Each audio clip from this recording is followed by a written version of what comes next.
नमस्कार दोस्तों। आज की वीडियो में हम बात करने जा रहे हैं अहंकार की। अहंकार जिसे मुख्य रूप से हम समझते हैं कि किसी को अपना पैसा दिखाना, कोई किसी से जब बदतमीजी से बात करता है तो वो अहंकार होता है। पर अध्यात्म के असली अर्थों में अहंकार वो नहीं होता जब हम किसी को नीचा दिखाएं या खुद को बढ़ा-चढ़ा के बताएं। अध्यात्म के अर्थों में हमारी पूरी की पूरी संरचना ही हमारी अहम वृत्ति है। इसीलिए कबीरदास जी ने अपने दोहे में कहा है कि जब मैं था तब हरि नहीं, अब हरि है मैं नाही। सब अंधियारा मिट गया, जब दीपक देखा माही। यहाँ पर उन्होंने कहा है कि जब मैं था अर्थात मैं यानी कि अहंकार, जब मुझ में अहंकार था, तब यहाँ हरि के लिए कोई स्थान न था। और अब जब मेरा वो अहंकार मिटा, जब हरि है, तो अर्थात जो भी बचा मेरे भीतर वो परमात्मा ही बचा। अब यहाँ पे मैं के लिए कोई स्थान नहीं है। सब अंधियारा मिट गया जब दीपक देखा माही। यहाँ पे जिस अंधियारा की बात की गई है वो अहंकार का ही अंधियारा है। और अहंकार के ही समाप्त होने के बाद तब हम अपने भीतर के प्रकाश को जान पाते हैं। अब अगर हमें अहंकार को वास्तव में जानना है, तो अपने बारे में जितना कुछ भी जानते हो, उनकी सबकी पर्ची बनाकर एक टोकरे में डालो।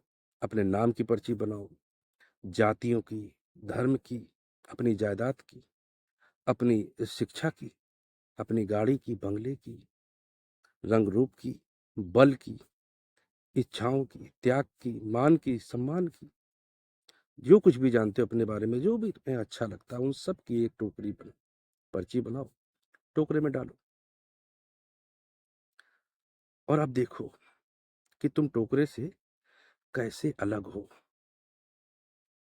क्योंकि हम इंसान सैकड़ों हजारों सालों से पर्चियां ही तो इकट्ठी करते चले आए हैं, उसी में अपने अहंकार को तृप्ति देते रहे। कभी अहंकार को चोट लगती रही, लेकिन उलझे रहे उन्हीं पर्चियों में। और एक दिन हम सारी पर्चियां यही छोड़ के संसार से विदा ले लेते हैं। अब हमें देखना होगा कि हमारा अहंकार बहुत ही सूक्ष्म तल पे है। जब हम त्याग करते हैं तो वास्तव में वो हमारा त्याग नहीं होता, उसमें भी हमारा अहंकार छुपा होता है कि लोग जाने कि हम कितने बड़े त्यागी हैं, कि मैं कितना दान धर्म कर रहा हूँ, भंडारे करवा रहा हूँ। तो हमारे त्याग में भी हमारा अहंकार छुपा हुआ है। और यही कारण है कि हमारा अहंकार जैसे हमारे त्याग से तृप्त होता है, वैसे थोड़ी सी भी हमारे अहंकार को चोट लग जाए, कोई हमें जरा सा भी भला बुरा कह दे, वहीं पे हमारे अहंकार को चोट लग जाती है। अब ये समझो कि कोई व्यक्ति आपको रोज नमस्कार करता हो और एक दिन आप उसके सामने से गुजर जाए और वो आपको नमस्कार ना करे, बस इतना काफी है आपके अहंकार को चोट लगने के लिए। इनकी भी पर्ची बनाओ, नमस्कार करने वालों की, दुआ सलाम करने वालों की। जब जब कोई आपका अहंकार को तृप्ति दे तो उसकी भी पर्ची बनाओ, जब कोई आपके अहंकार को चोट पहुंचाए उसकी भी पर्ची बनाओ और टोकरे में डालते जाओ। जिस दिन